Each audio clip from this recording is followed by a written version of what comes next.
안녕하세요. 환자와 의사 사이를 소통해주는 통역의사 이영석입니다. 오늘 이 시간에는 항암 치료를 어떤 때 해야 되느냐, 그죠? 그래서 어떤 암의 진행 정도, 환자의 전신 상태에 따라서 수술, 항암, 방사선 같은 정통의학과, 또 제암거순요법 같은 보완대체의학, 또 식이요법 이런 거를 어떻게 우리가 적용할 수 있는지, 이거에 대해서 실제 저희 병원의 환자의 사례를 가지고 설명해 드리도록 하겠습니다.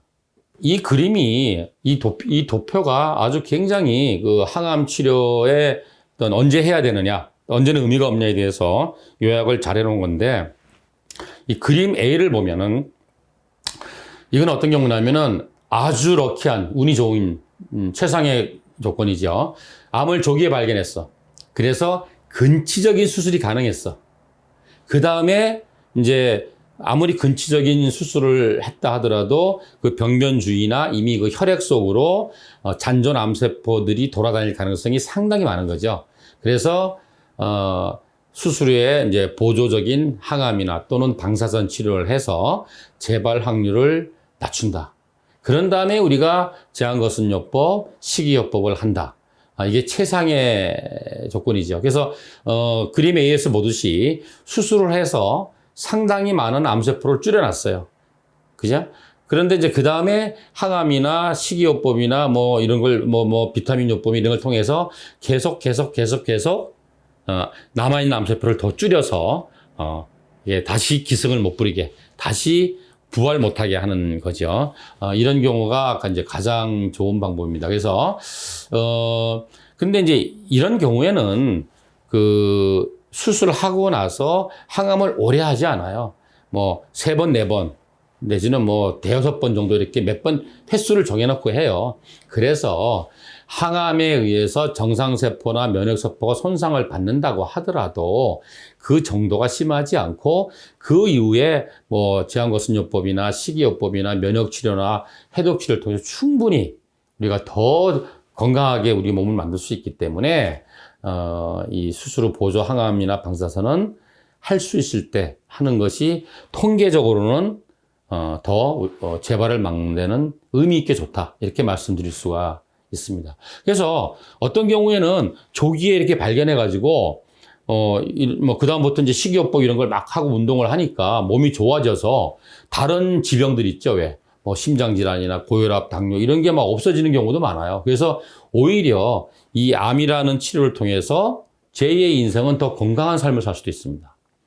최근에 오신 저희 병원 환자의 예를 들어드리는데, 60대 초반의 남자분이에요. 근데 이분이 이제 작년 2021년에 그 전립선암을 진단을 받았는데, 조금 진행은 됐어요. 초기는 아니고 3기인데, 그래도 다행히 수술이 가능했어요. 그래서, 그 로봇 수술을 하고, 또 조금 진행됐기 때문에 방사선도 하고, 지금 현재 이제 호르몬 치료, 중입니다.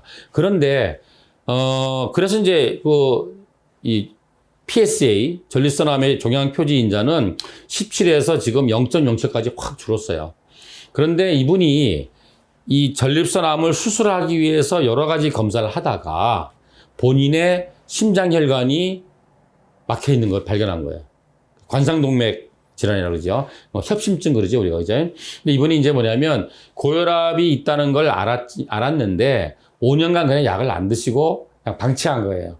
그동안 이 혈관이 막힌 거예요. 그래서 이번에 전립선암을 수술하기 위해서 검사도 이걸 알게 됐는데, 이게 너무 진행이 돼서 스텐트를 박을 수가 없어가지고 개흉 수술을 해가지고 혈관 이식 수술을 했어요. 아마 이분은 이 전립선암을 발견 못했으면 전립선암이 아니라 심장질환 때문에 더 문제가 생겼을 겁니다. 그래서 이분은 이제 전립선 수술은 이제 잘 끝났고 되고 있고, 그래서 저희 병원에 와서 이제 비타민 주사도 맞으시면서 항산화 주사도 맞으시고, 식이요법도 하시고 운동도 하셔서 체중도 한 10kg 정도 빼셨어요. 그래서 지난달에는 대학병원에서 이제 혈압약, 고지혈증약, 협심증약, 아스피린 이렇게 드시는데 이 약들을 갖다가 대충 반으로 줄였다 그러시더라고요. 그래서 이분은 지금 굉장히 좋아하십니다.